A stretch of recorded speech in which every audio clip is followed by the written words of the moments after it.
Sure. Are you ready to be razzled and dazzled? Yes. Okay, so monarch mythology from the top. My brain started playing Santa Fe. Alright, so back in the very beginning, back in the very, very, very beginning, we got Omnis, okay? So Omnis or Oros, depending on, I'm just gonna use Oros because Oros sounds nicer, because it's like 3 vowels instead of like 2. So, I gotta fix that now, damn it.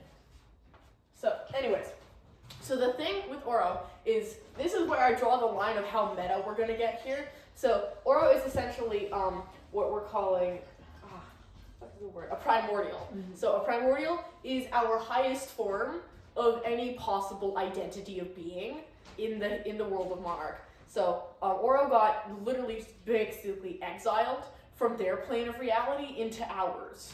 And so what happened in the original creation myth is that, so chaos, I don't know if you can see this, so chaos is the embodiment of nothing. There is nothing, there is nada, there isn't. There just isn't. So within the chaos, Oro needed to split. So Oro proceeded to split into the 2 beings that we know.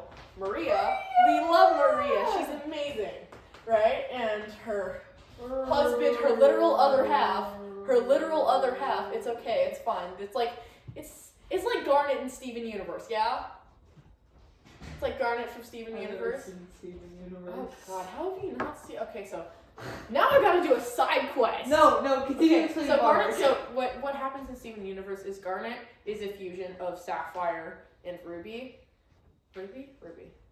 Yeah. So Sapphire and a Ruby Guard. So those 2 have something called a fusion in Steven Universe where 2 gems can fuse to make another gem. So that fusion is Garnet, and they live as Garnet normally. Okay. So that's basically this.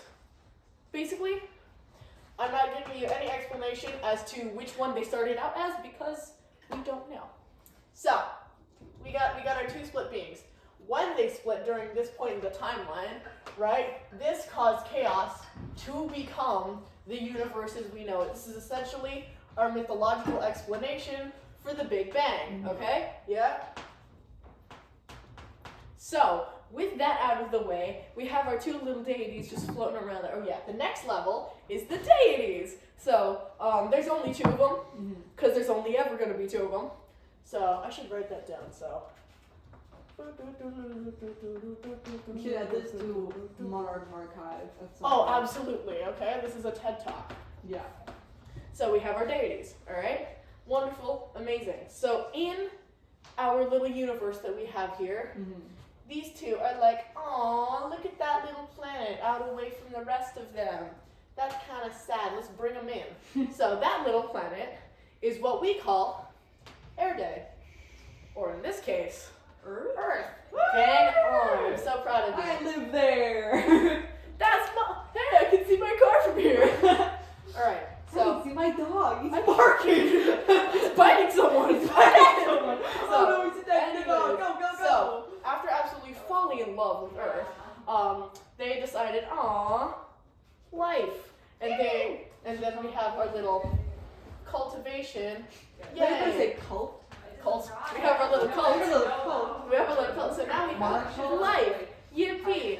And then, as life tends to develop, it's basically just science from here on out, right? Science, we love our science. Science from here on out. And then, in like 100 years from where you and I currently are standing, in like 2100 something, we got a nuclear war. So now everything we know has been blown up into pieces. Not fun. No. These 2 go, oh shit, the babies. And they realize, so this is where we get into some more complicated stuff. This is where we're getting into metaphysical stuff. This is where we get into life force. So the thing with the life force is that everyone has one. There's always going to be life force, and there's always going to be there. The thing with the life force is that we don't know how much of it is there, and we don't know how much it can be split into, but it can exponentially be split into everyone. But we do know that there is a limit and it can be destroyed. So it must have a timeline for how much there can be, right? Like it grows like everything else does, kind of like the foreseeable universe, right? So during this point in time, you know, when we had our so 5 big booms. So when that happened and everything died, these two went, oh shit, oh fuck. So with the remaining life force that was left, there was a crap ton of just corpses everywhere. Is life force kind of like energy, which it can't be? So you know how in Star Wars it's like the little, everyone has a certain amount of Star Wars life force in them, of the Force. Okay, so in Star Wars, the Force is in everyone, and they're in essentially the Star Wars magic-y version of a mitochondria. I forgot what they're called. So the mitochondria is the powerhouse of the cell. So it's basically that, but magic. Okay, that makes sense. Yeah. So there were more corpses than there was life force. Yeah. So this is where the lore explanation behind as to why Damien is like this and not just like this, right? He's got his extra limbs. So the reason why is because the amount of corpses outweigh the life force. So this is where the melding comes in. So you take two things and then they become one, right? Yes. In the first episode, you should have like an Avatar type like intro, which is kind of like after the nuclear war of the 21st century. If I would, The gods, Maria and Thanatos decided that. right? See, I would, but that does basically nothing for the plot except set up why people look like this. And although I haven't seen either Steven Universe, I watched She-Ra, right? So you have people that literally look like this, okay? True. We get no explanation as to why they look That's like that. true. They just do. So, So- are we going to explain? Because I don't know. This is where the wiki comes in. Okay. Because in Avatar: The Last Airbender, they never explained all of the mythology, all of the world building, why things are the way they are. But there is places you can look. I don't know where they stored their information. Comics, probably. Yeah, but we have a wiki. I'm gonna continue talking. So anyways, they did their little melding thing, and that's why the evolved are the evolved. So actually, I need to break down a separate hierarchy now. So we have us right now. Yay! Yay! So we have us right now. When we got melded, that's the word I'm using right now because I don't know what else to use.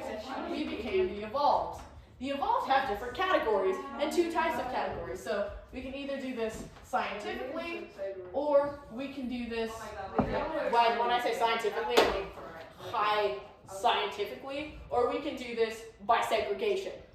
So scientifically, you have, your regular class of evolved, right? They're just there. They're like you and me, but with a couple extra limbs. Like Damien. Like Damien. Yes, exactly like Damien. Good job. Then we continue on to some more complicated things. We have mythos. So mythos are basically the exact same situation as the evolved, but they're mythological animals, and they retain the properties of said mythological animals. So it's like. But it entirely depends on biological percentage. Biological percentage is something I cover a lot with Evan because he has a lot of curiosities, and I could rant about this for literal hours. That is not the purpose. I'm straying from mythology. I don't need to get into this. Following through from the mythos, we have the Arcana. The Arcana are just these with some form of magical ability. We don't know why. They're probably just blessed. No, actually, Roman. Yeah.